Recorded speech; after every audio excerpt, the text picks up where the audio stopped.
Hey everyone, welcome back to my channel for my 31st week of pregnancy.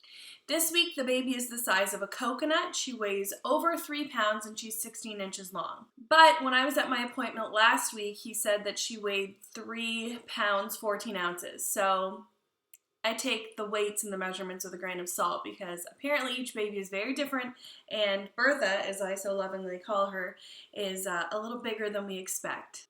Right away we'll get into the symptoms and then we can get into the fun stuff. This week I've been very tired. All I want to do is sleep, and I've been actually sleeping very well. I can sleep 15 hours a day easily and then wake up for a few hours and then go back to bed. So it's been nice. Everybody tells me to just enjoy it because in 8 weeks I won't have that opportunity anymore. So I've been loving that.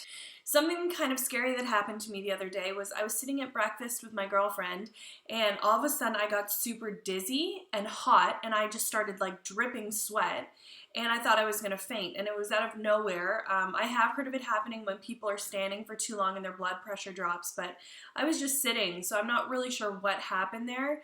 I went home and I laid down, and I started feeling nauseous. I could feel my heart racing, and I think it just gave me anxiety because I was so scared as to what was happening. But thankfully, I felt fine after that, so it must have just been a weird fluke thing that my body just, I don't know, maybe the hormones or something in my body dropped, causing me to feel that way, and thankfully I feel much better now. Another kind of scary thing that happened last night to me, I know I've been snoring on and off as my weight gain has gotten higher. My husband so lovingly tells me when I snore, and I'm like, sorry. Now you know what I deal with for the last 8.5 years. But I was having a dream, and I guess I wasn't breathing or something was happening, and I woke up and I was so out of breath and like panting, and it was like I needed to gasp for air, and it woke me up. So I think that kind of is like sleep apnea. I don't know if any of you have that. But I did read that it can happen during pregnancy because the extra weight kind of goes around this area, as you can tell. And it kind of restricts your breathing. So I messaged my midwife to see if there's anything I should be doing or if there's like a mask I should be wearing or something to sleep. I don't know if it's dangerous, but it was really scary. I was kind of scared to go back to sleep because I'm like, am I breathing? What's happening? Pain-wise, I've been fairly fine. The only issue that I have is my right hip flexor hurts all the time. My back's been feeling great. My body otherwise has been feeling great. So just dealing with like a minor limp, but it's fine. Braxton Hicks, I'm still having Braxton Hicks maybe a couple times a day. The day that I had that dizzy spell and thought I was going to faint and felt sick, I had quite a few more that day. So I don't know if it was because I wasn't drinking enough water maybe or not. I'm not sure. But I do know it's normal. I've been told that if you have over 20 a day, you should go to the hospital, or over 5 in an hour. So at this point, they've been kind of minor. I can feel when they're happening. It's kind of like you get this nervous, I at least get this nervous feeling in my stomach, and then kind of like a slight sick feeling, and then I can always tell I put my hand down there and it's hard. So I guess it's your body's way of prepping for the big day that's coming, and contractions and teaching your uterus how to expand and contract. So it's all what's supposed to be happening. As long as it just stays to Braxton Hicks, I will be happy. Her movement this week has been less than previous weeks, which I was surprised about because she's so much bigger. But then I think that must be the reason why, because she's probably so tight in there at this point. There's not a lot of space for her to be rolling around and kicking, but I still feel her when I lay on my side. And another cool thing that my midwife taught me was if you haven't felt your baby and you're a little bit nervous about it, because now at this point you want to start counting kicks and making sure that like you're always feeling them, lay on your left side and you breathe in through your nose for 4 beats and out through your mouth for 4 beats. And when you do it, you want to expand your stomach. So don't breathe through your chest. You want your stomach to expand and then your stomach to contract.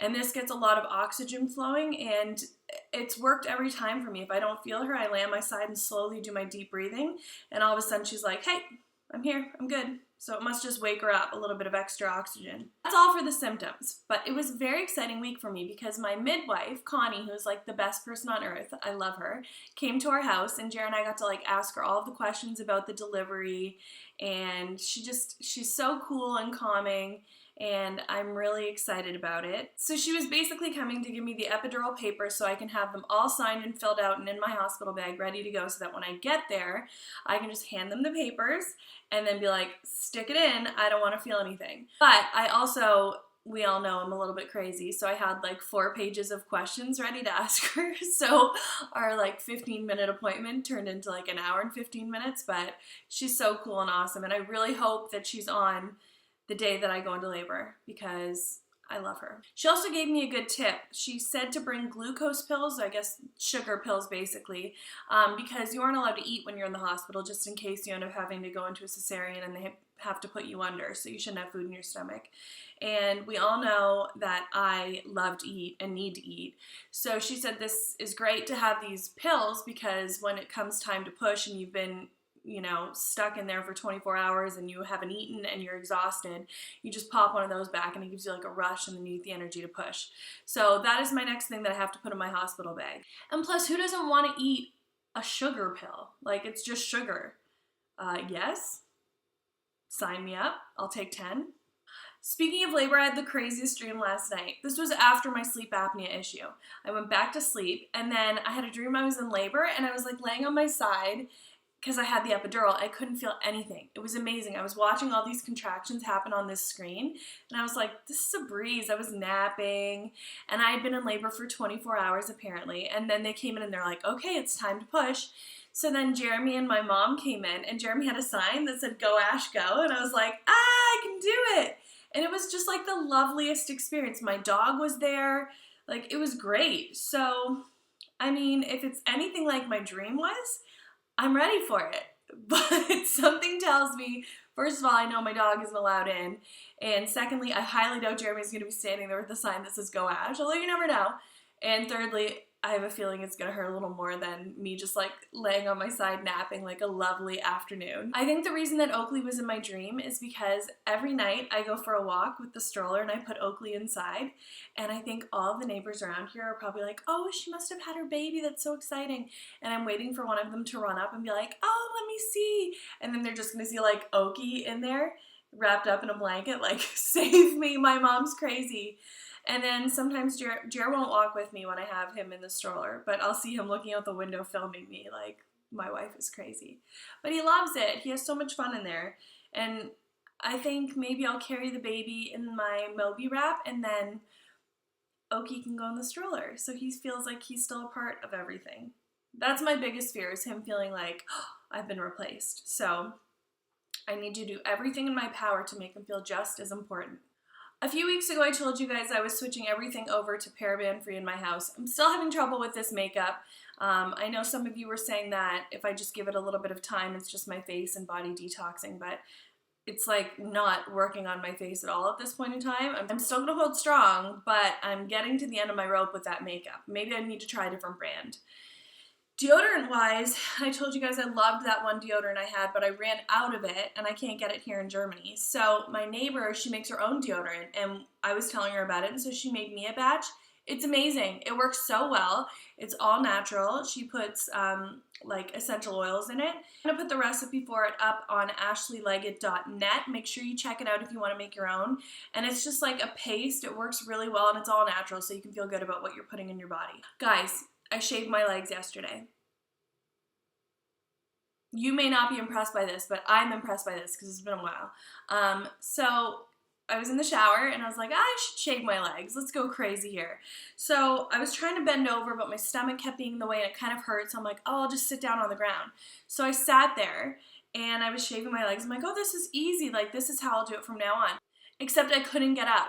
And I was like, wait, what am I going to do? I can't be like, Jer, can you come lift me out of the shower? It was so embarrassing. So I'm like, no, you can do this. You can do this. So I like tried grabbing onto things in the shower. Wasn't going to work. So then I was like, I have an idea. I'm going to crawl out the doors of the shower and then use the toilet to prop myself up and then get back in the shower, which is what I did. And there was like a slight moment during that time when I was crawling on the bathroom floor with water going everywhere where I was like, you know what? This is a new low for me. But is it a new low? I don't know. Either way, it worked, and I'll probably do it again. So my goal this week is to get my nursery done here.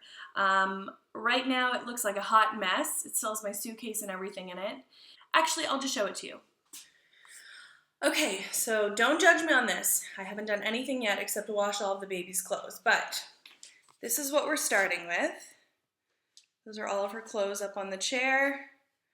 Change table, shoes, diapers, sheets, another change table. You know, it's just a straight up mess, right? So that's my starting point with my nursery. So basically, if by next week I don't show you guys all the finished product, please feel free to yell at me in the comments and tell me to get it done and hurry up because it needs to get done. Lastly, I will tell you guys about my weight gain. And before you bother telling me, yes, I'm aware I've gained too much weight. It's not like I'm trying to, but it's a little harder than I expected to not want to eat everything because I'm just so hungry all the time. I have gained 39.2 pounds. I was supposed to end my pregnancy at 35 pounds, and I still have over a month and a half to go. So I really am trying to be more conscious about what I'm putting in my mouth. I'm eating a lot of veggies every day and fruit, and I'm eating the right things. I just think I'm eating way too much of it. Plus, I could probably do without a chocolate treat every day, but it's so hard. It's so hard. It gets like 8 p.m. and I'm like, I need chocolate. Give it to me, please. So I'm hoping over the next few weeks I can gain at a less rapid weight and still at the same time give the baby everything she needs. But don't worry, the baby is perfectly healthy and my doctor says everything's great, my blood pressure is great.